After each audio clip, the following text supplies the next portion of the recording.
From other sources. Section बताइए income from other sources कहां से कहां तक, 56 to 59। 56 क्या है, चार्जेबिलिटी सेक्शन।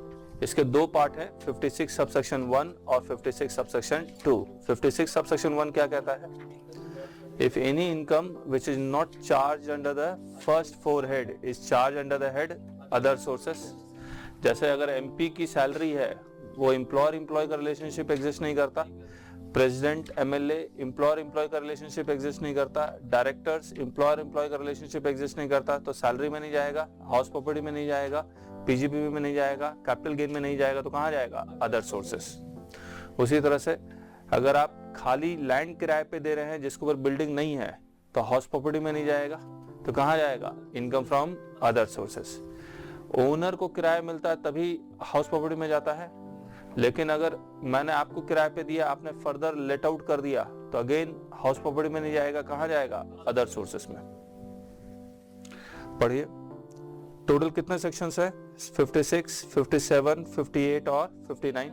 56 चार्जिंग सेक्शन है, इसके दो पार्ट है, 56 subsection 1, any income which is not charged under the first 4 head is charge under the head income from other sources. Example, directors, MPs, MLA salary, rent from vacant land, income from subletting. Interest की income किस head में जाएगी, other sources में, क्योंकि salary, house property, PGBP और capital gain की income नहीं है, तो जिसका कोई नहीं उसका अदर सोर्सेस।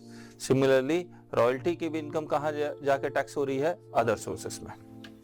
56 सबसेक्शन 2, लेकिन कुछ इनकम के साथ, और ये इनकम किस हेड में जाके टैक्सेबल होगी, अदर सोर्सेस में। तो following incomes are always charge under the head other sources.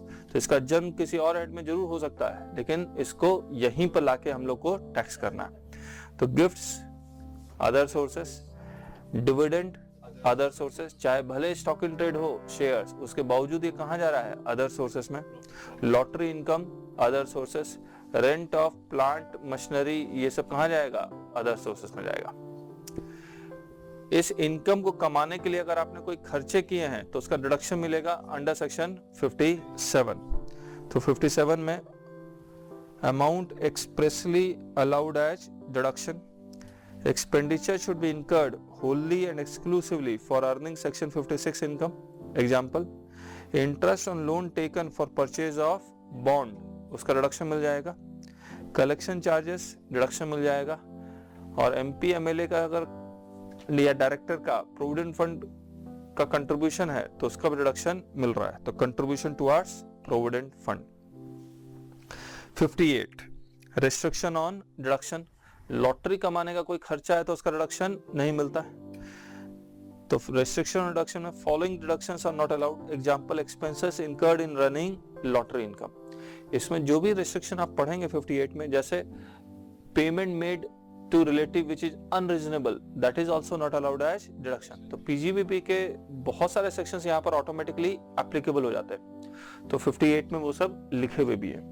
और 59 क्या है, deemed income as per section 41। जैसे हमने बताया था, recovery of bad debt after the business has been closed down, तो वो किस हेड में जाता है, पीजीबीपी में। लेकिन अगर वो अदर सोर्सेस में भी जा सकता है, अगर अदर सोर्सेस वाले की रिकवरी होती है तो। 56 सबसेक्शन 2 गिफ्ट्स, कितने पार्ट में गिफ्ट्स हैं, 3 पार्ट में। तो हमने part A, part B, part C किया। पार्ट ए में किसका gift, cash gift. Part B में लैंड एंड बिल्डिंग, और पार्ट सी में जेडपीबी की सास।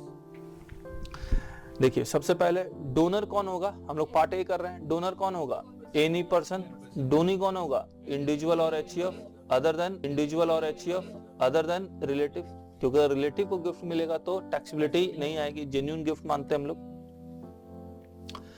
और गिफ्ट का मतलब कंसिडरेशन इज 0, वही दे दिया।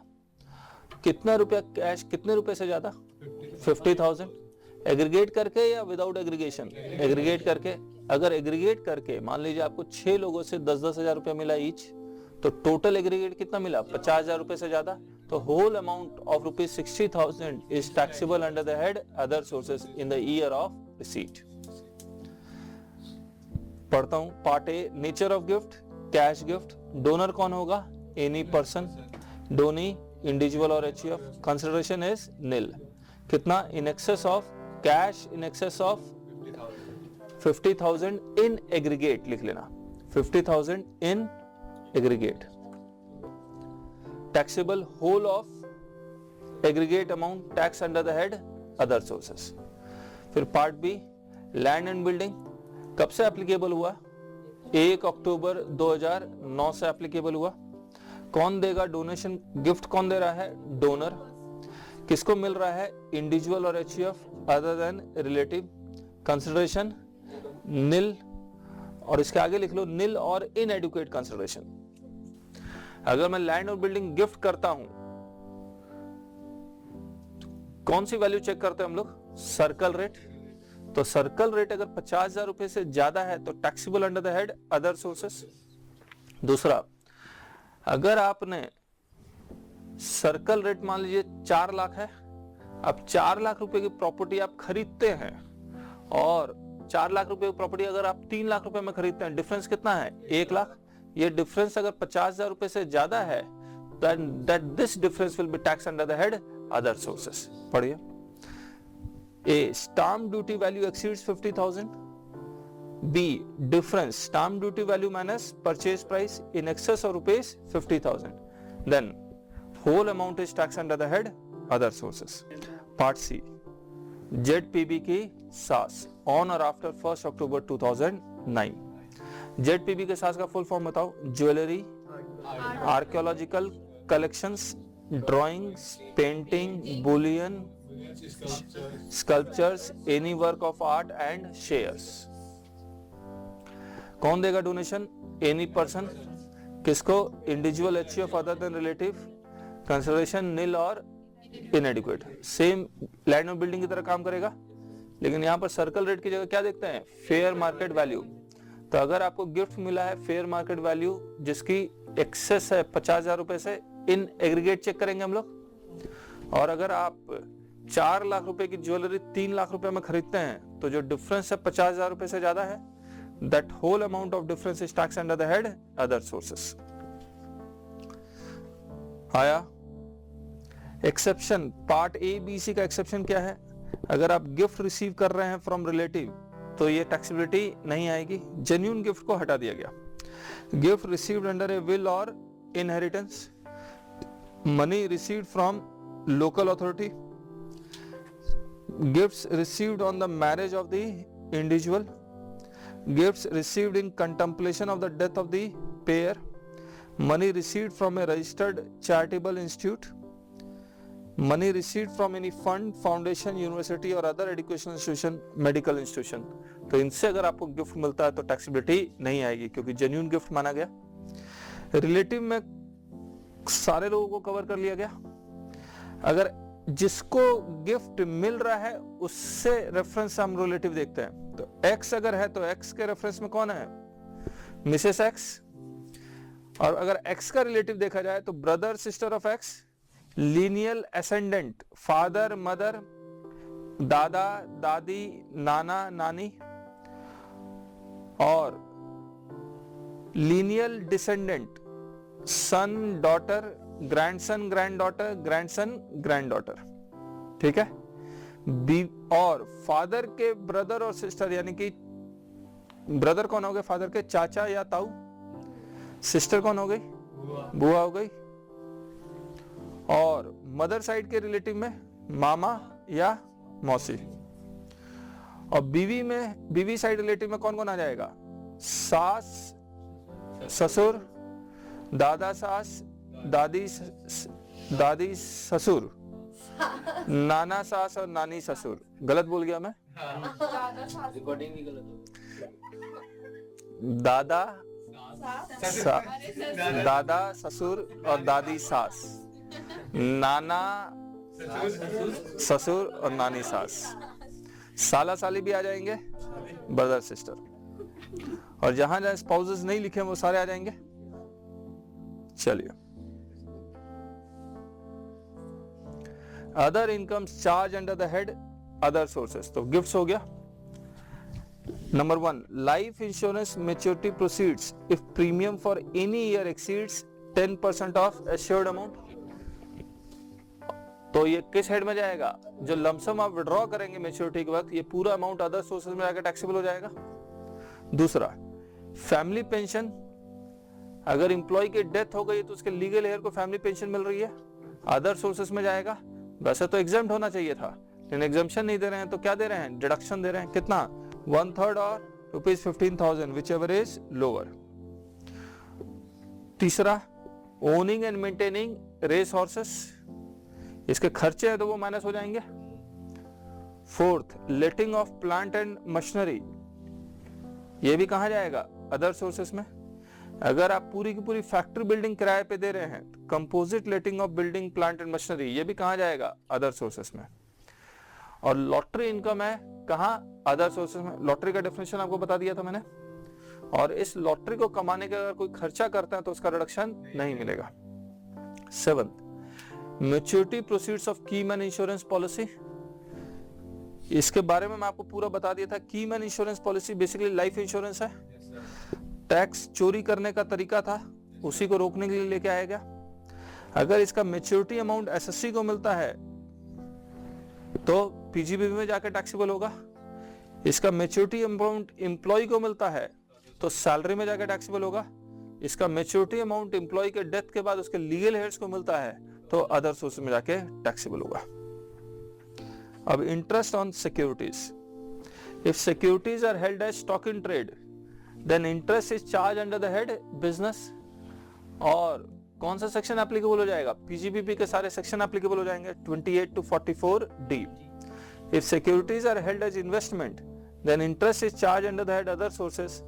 और 56 to 59 यानी कि अदर सोर्सेस के सारे सेक्शंस एप्लीकेबल हो जाएंगे।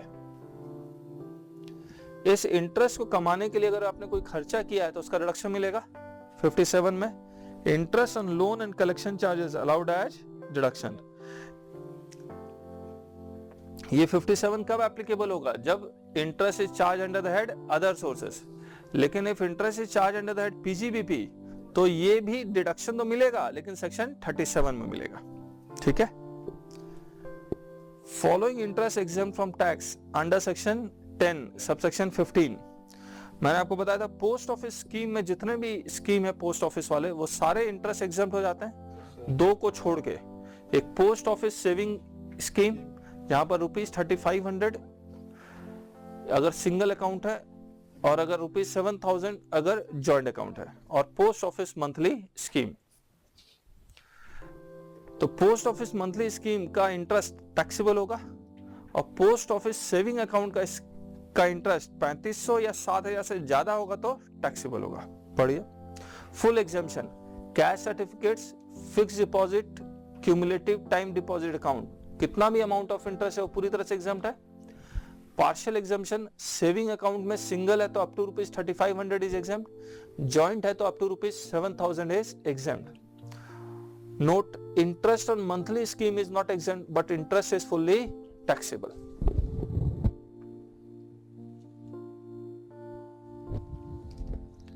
इंटरेस्ट ऑन गवर्नमेंट सिक्योरिटीज, देखिए इंटरेस्ट ऑन गवर्नमेंट सिक्योरिटीज हर हालत में टैक्सेबल होगा, कुछ को छोड़ के। Interest on RBI relief bond exempt है, इंटरेस्ट ऑन गोल्ड बॉन्ड भी एग्जाम्प्ट है, लेकिन interest on other government securities are fully taxable under the head other sources. देखिए स्टूडेंट्स के मन में आता है इंटरेस्ट ऑन गवर्नमेंट सिक्योरिटीज है तो एग्जाम्प्ट कर दें। Interest on government securities taxable है सिर्फ इन दो को छोड़ के, आरबीआई रिलीफ बॉन्ड और इंटरेस्ट ऑन गोल्ड बॉन्ड्स। और एक और सेक्शन है सेक्शन 10 सबसेक्शन 4 जहां पर interest on non resident external account is fully exempt from tax. Non resident external account का मतलब क्या बताया था? नॉन रेजिडेंट डॉलर में पैसा लेके आएगा, यहां पर डॉलर में ही रहेगा और उससे इंटरेस्ट मिलता 2 या 3%, वो फुल्ली एग्जेम्प्ट है। डिविडेंड, डिविडेंड के बारे में, securities whether held as stock in trade और इन्वेस्टमेंट, डिविडेंड जब भी टैक्सेबल होगा under the head other sources ही होगा। तो securities held as stock in trade oblique investment, dividend always charge under the head other sources, section 56 to 59 applicable हो जाएगा। लेकिन अगर डिविडेंड इंडियन कंपनी से है तो exempt under section 10 subsection 34, foreign company से है तो टैक्सेबल हो जाएगा। इस डिविडेंड को कमाने का अगर कोई खर्चा है तो वो माइनस होगा, किस हेड में माइनस होगा? अदर सोर्सेस में। लेकिन एग्जेम्प्ट हो गया तो इनकम खत्म, खर्चा खत्म। Interest on loan and collection charges allowed as deduction if dividend is taxable. अगर interim dividend है तो taxable in the year of receipt है, final dividend है तो taxable in the year of declaration है. Section 10 subsection 35 में income from units of mutual fund is exempt from tax. जो चीज शेयर्स के साथ होता है वही चीज यूनिट्स ऑफ म्यूचुअल फंड के साथ भी होता है.